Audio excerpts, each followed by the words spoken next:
A 710-foot tall wall of concrete is being eaten from the inside out. Not by rust, not by time. It's being destroyed by water itself, turning into a force so violent it can shatter reinforced concrete and excavate solid rock. A process called cavitation. And it's happening at the heart of the American Southwest's water supply. The pop culture image of a dam failure is always the same. Water spilling over the top in a dramatic, cinematic wave. But a far more insidious threat is unfolding right now at Glen Canyon Dam. A threat buried deep in its internal plumbing. If this single dam fails, the Colorado River effectively stops, and the water supply for 30 million people in Phoenix, Los Angeles, and Las Vegas becomes stranded. Undeliverable, gone. What do you think is the greater threat to our future? A single piece of failing infrastructure, or the decades of choices that pushed it to the breaking point? Let me know in the comments below. We expose the hidden stories behind infrastructure like this every single week. A shocking number of our viewers watch every video and simply forget to subscribe. If this story matters to you, take 1 second to click that button. It's the only way to guarantee you won't miss the next chapter in this unfolding crisis. The problem is not a crack in the dam's face. The problem is a set of 4 steel pipes, each just 8 feet wide, sitting near the bottom of Lake Powell. They are the only way to send water downstream if the reservoir level drops just another 38 feet. A 2024 memo from the federal government confirmed these pipes are already damaged, unreliable, and using them for any length of time could trigger a catastrophic failure. So, in April of 2026, the United States government made an unprecedented choice. They ordered an emergency drainage of another massive reservoir hundreds of miles away, sacrificing one lake to save another, all to keep Glen Canyon Dam from reaching the one water level its engineers never properly prepared for. Was this a stroke of genius, or a desperate last-ditch effort to delay a catastrophe that's already in motion? Glen Canyon Dam was born from an age of American hubris. It was the mid-1950s. The country was flush with post-war confidence, and the U.S. Bureau of Reclamation was its engineering sword arm, taming wild rivers in the name of progress. The man leading the charge was Floyd Dominy. Dominy wasn't just a bureaucrat. He was a force of nature, an evangelist for concrete. He saw the untamed Colorado River not as an ecosystem, but as a resource going to waste. To him, a dam was a monument to human ingenuity, a victory of order over the chaos of the natural world. Glen Canyon, a place of stunning, almost spiritual beauty, was set to become his masterpiece. He famously declared that nature's beauty is for the birds, and that the dams he built created something far better. Environmentalists, led by the Sierra Club's fierce executive director, David Brower, fought it. They warned that flooding Glen Canyon would be America's most regretted environmental mistake. But the political momentum was unstoppable. The Colorado River Storage Project Act of 1956 was signed, and construction began. The engineers, however, knew something that the politicians preferred to downplay. The foundation was a problem. A really big problem. This 710-foot tall monument, designed to hold back trillions of gallons of water, was not being anchored into granite. It was being wedged into a geological formation called Navajo Sandstone. That name sounds solid. It is not. Navajo Sandstone is essentially ancient petrified sand dunes from the Jurassic period. It's a rock so porous, so full of microscopic voids, that geologists sometimes refer to it as solidified sand. It acts less like a wall and more like a sponge. From the moment the reservoir, Lake Powell, began to fill, the sandstone began to drink. It soaked up water at an astonishing rate. By 1983, over 11 million acre-feet of water, more water than the entire state of Arizona uses in 4 years, had simply vanished into the canyon walls, absorbed by the rock the dam was supposed to contain. To this day, the dam requires a constant network of pumps to be running, 24 hours a day, 7 days a week, pulling out roughly 2,600 gallons of water every minute that seeps through the rock and into the dam's foundation.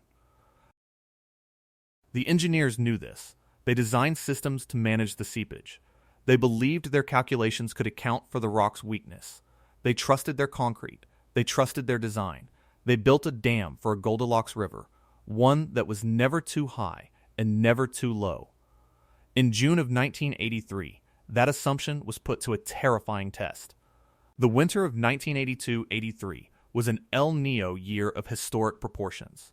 The Rocky Mountains were buried under a snowpack that was more than 200% of average. As spring arrived, the weather stayed unusually cool, holding the snow in the high country like a suspended tidal wave. Then, in late May, the temperature suddenly shot up. The melt began. All at once, a torrent of water, far greater than anything the dam's planners had modeled, surged down the Colorado River and its tributaries, pouring into Lake Powell. The reservoir rose not by inches, but by feet every single day. The dam's 8 hydroelectric penstocks, the primary way of releasing water, were running at maximum capacity. It wasn't enough. The lake kept rising, climbing the dam's concrete face, threatening to overtop the entire structure. A failure by overtopping would have been unthinkable, sending a wall of water downstream that would have overwhelmed Hoover Dam and wiped out communities all the way to the Gulf of California. Domini's replacement, Commissioner Robert Broadbent, was facing a nightmare scenario. They had only one option left. They had to open the spillways. These weren't ordinary floodgates. They were 2 massive tunnels, each 41 feet in diameter, burrowed through the Navajo Sandstone on either side of the dam. They were designed as a last resort emergency feature, sloping downward at a steep 55-degree angle to shoot water from the top of the reservoir out into the river below. They had never been run at full capacity before. They were about to be tested under the worst possible conditions. When the spillway gates were opened, the sound was apocalyptic, a deafening roar that shook the canyon walls. Water moving at speeds approaching 150 miles per hour shot through the concrete tunnels. It was a terrifying, awesome display of power. And for a few days, it seemed to be working. The lake level stabilized. The immediate threat of overtopping began to recede. Then, the engineers started to feel something strange. Deep vibrations. A rumbling that wasn't just the sound of rushing water, but something deeper, something structural. The entire canyon seemed to be shaking. They sent crews to inspect the outlet of the left spillway tunnel. What they saw was horrifying. The water wasn't just coming out. It was carrying huge chunks of rock and concrete with it. Red-orange debris, the color of Navajo Sandstone, was being violently ejected into the river below. Something was going terribly wrong inside the tunnel. They had no choice but to shut the left spillway down. They sent a remote camera in. The images that came back were worse than anyone could have imagined. The 3-foot-thick, steel-reinforced concrete lining of the tunnel was gone. Not cracked. Not damaged. It had been completely obliterated.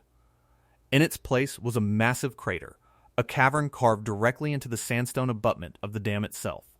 A hole 32 feet deep, 45 feet wide, and nearly 150 feet long. This was cavitation. The physics are almost unbelievable. As water moves at extremely high velocities, its pressure can drop so low that it literally boils, even at cold temperatures.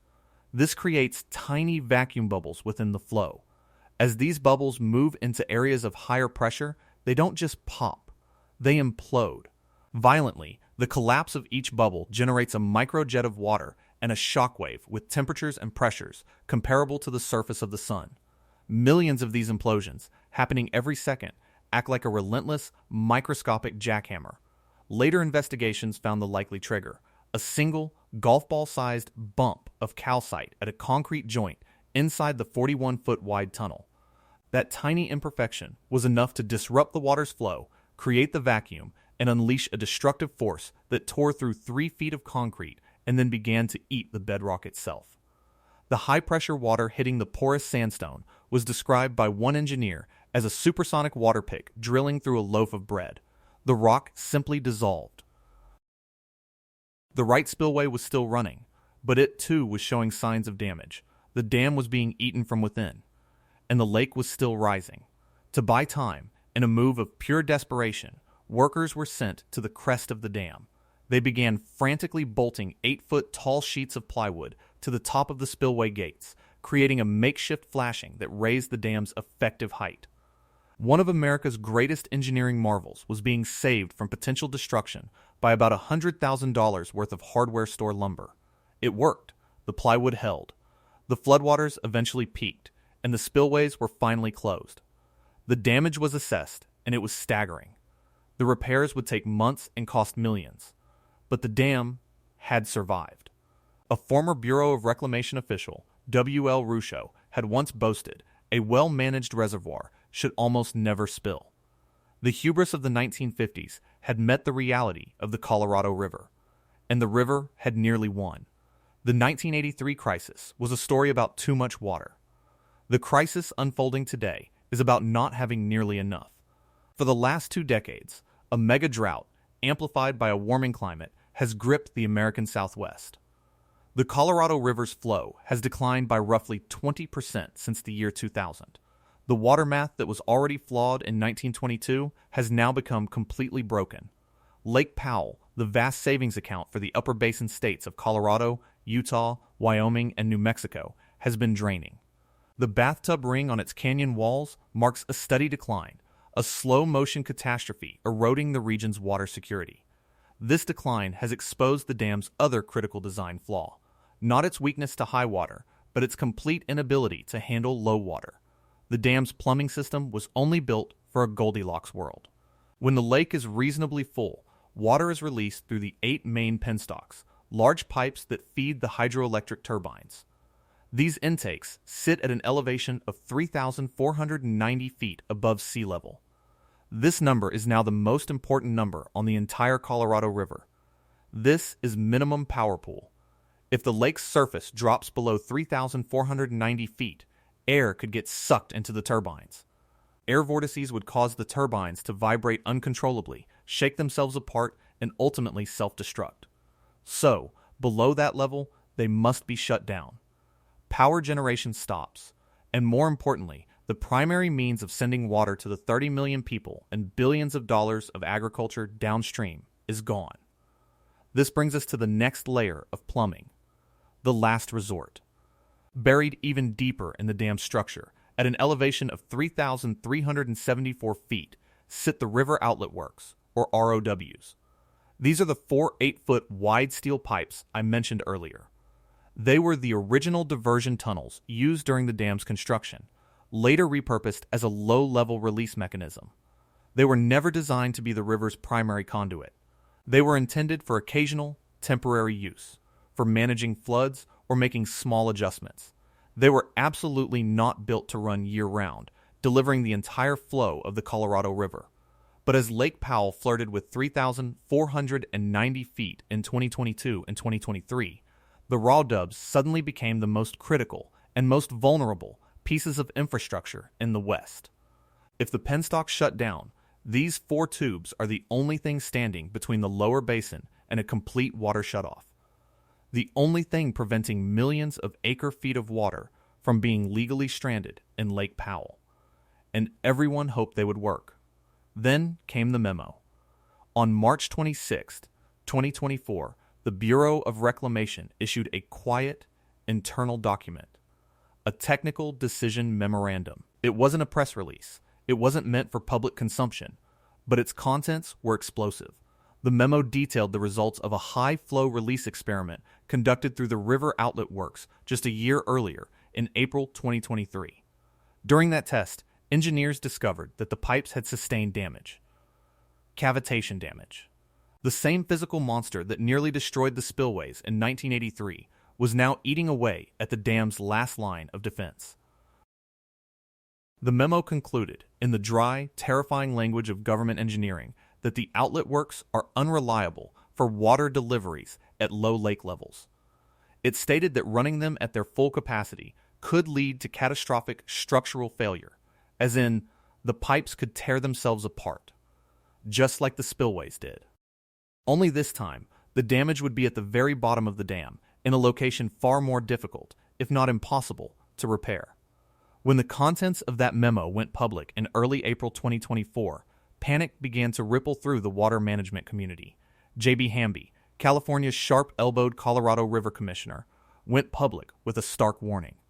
The dam's broken plumbing, he said, could illegally strand as much water in Lake Powell as California's largest reservoir, Lake Shasta. The water would be sitting there, visible, but physically and legally inaccessible. The ticking time bomb wasn't theoretical anymore. It had a name, a location, and a confirmed pre-existing condition. The backup generator was already broken, and the power was about to go out. The situation became dire in the spring of 2026. A winter of record low snowpack and an unusually warm spring had accelerated the lake's decline. By April, Lake Powell had fallen to just 25% of its capacity. Its water surface elevation stood at 3,528 feet, just 38 feet above the critical 3,490-foot minimum power pool threshold. Bureau of Reclamation models projected that, without drastic intervention, the lake would crash below the 3,490-foot mark by August 2026. The turbines would shut down. The fate of the Southwest would rest on 4 damaged, unreliable steel tubes. It was a gamble that federal officials were simply unwilling to take. On April 17, 2026, the newly appointed Secretary of the Interior, Doug Burgum, convened an emergency meeting with the governors of the 7 Colorado River Basin states. Days later, he announced an action that would have been unthinkable just a decade earlier. He triggered the Drought Response Operations Agreement, or DROA. The plan was a brutal act of hydraulic triage. First, the government ordered the release of up to 1 million acre-feet of water from Flaming Gorge Reservoir. This massive lake, straddling the Utah-Wyoming border, is a key component of the Colorado River Storage Project. Its water would be drained, dropping its lake level by approximately 35 feet, purely to prop up Lake Powell. The beautiful recreation lake in Wyoming was being sacrificed to protect the plumbing of a dam in Arizona. Second, the Bureau would slash releases from Glen Canyon Dam itself, withholding 1.48 million acre-feet of water that was legally supposed to flow downstream to Lake Mead. This would hit Nevada and Arizona the hardest, but it was the only way to quickly raise Lake Powell's level. By shuffling nearly 2.5 million acre-feet of water on paper, the government planned to artificially inflate Lake Powell by over 50 feet. Enough to keep the turbines spinning, enough to keep the dam from having to rely on its broken outlet works. The collateral damage was immense. The cuts to Lake Mead's inflow meant its own levels would plummet, dropping an extra 20 feet. That, in turn, would cripple the power generation capacity of Hoover Dam, the downstream anchor of the system, by as much as 40%. The lights in Las Vegas and Phoenix would dim so that a dam 300 miles upstream could be kept on life support. Secretary Burgum's press release was blunt.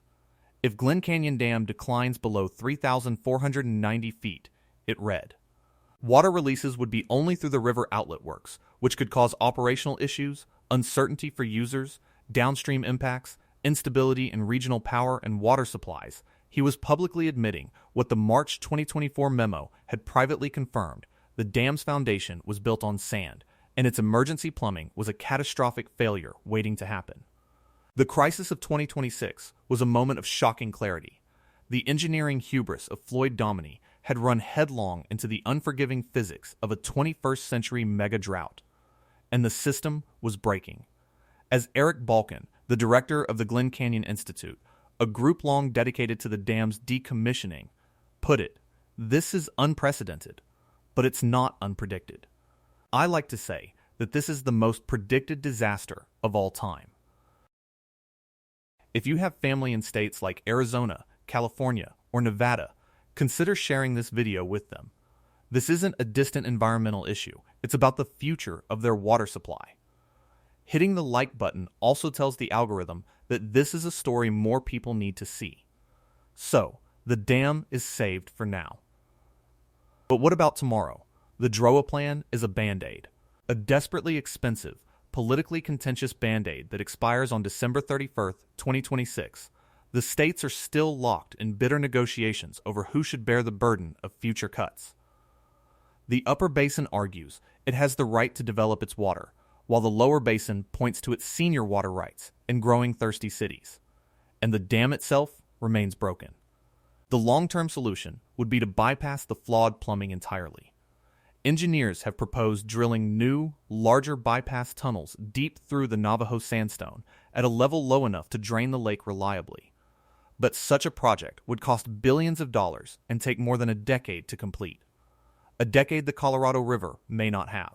The political will to fund such a monumental undertaking in a climate of budget cuts and partisan gridlock is nowhere to be found.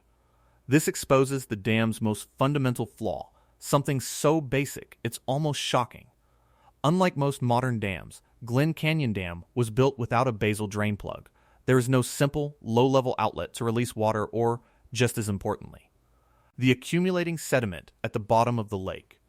If the reservoir ever drops below the 3,374-foot elevation of the river outlet works, the dam becomes a permanent cork in the bottle. Any water remaining in the lake, and all the water flowing into it from the upper river, is trapped forever. This is the ultimate nightmare scenario. Not a dramatic collapse, but a silent, functional death. The dam stands, a monument of concrete, but the river it was built to manage ceases to flow. The ecological impacts on the Grand Canyon would be catastrophic. The economic impacts on the Southwest would be incalculable. And this is where the story pivots from engineering to a far more uncomfortable truth. Glen Canyon Dam may no longer be the right tool for the job. It was built for a 20th century river that no longer exists. A river that climate scientists agree will likely continue to shrink. This is why organizations like the Glen Canyon Institute are gaining traction with an idea that once seemed radical: decommission the dam. Begin a process of draining Lake Powell, allowing the Colorado River to flow freely through Glen Canyon once again. And manage the system with the far larger and more robust downstream reservoir, Lake Mead. They argue that maintaining two half-empty reservoirs in one of the hottest, driest places on the continent is an act of profound hydrological malpractice. The evaporation losses alone are staggering. But decommissioning a dam of this scale is a political, legal, and economic minefield. The power it generates, the water storage it provides for the upper basin, the entire legal framework of the 1922 Colorado River Compact, it's all built around the dam's existence. Untangling that knot would be the work of generations. And it is something that institutions like the Bureau of Reclamation are culturally hardwired to resist. They build things. They don't unbuild them. I know we've asked once before, but the support from subscribers is genuinely what allows us to fund this kind of deep dive research. If you've gotten this far, it means you care about the story. Please take that one extra second to subscribe. It makes a huge difference. We are left in an impossible position. The dam is too flawed to trust, but it's too big to fail. The solutions are too slow, too expensive, or too radical to implement in the short time we have. So we are left with emergency actions, draining one lake to save another, sacrificing power generation at one dam to protect the plumbing of another, stealing from Peter to pay Paul while the whole system slides closer to bankruptcy. The story of Glen Canyon Dam is a parable for our time. It's a story about limits, the limits of engineering, the limits of a precious natural resource, and the limits of our political systems to deal with slow-moving crises. Floyd Dominy believed he could conquer the desert. He believed concrete and steel could impose permanent order on a chaotic world. For a time, he was right. His dam reshaped the American West. But the desert is patient. The climate is relentless. And the foundational weakness of his grand vision, the porous sandstone he chose to ignore, is now reasserting itself, one imploding water bubble at a time. The rumbles that shook the canyon in 1983 were not an anomaly. They were a warning. A warning that what humanity builds, nature can still reclaim. The concrete walls are still standing.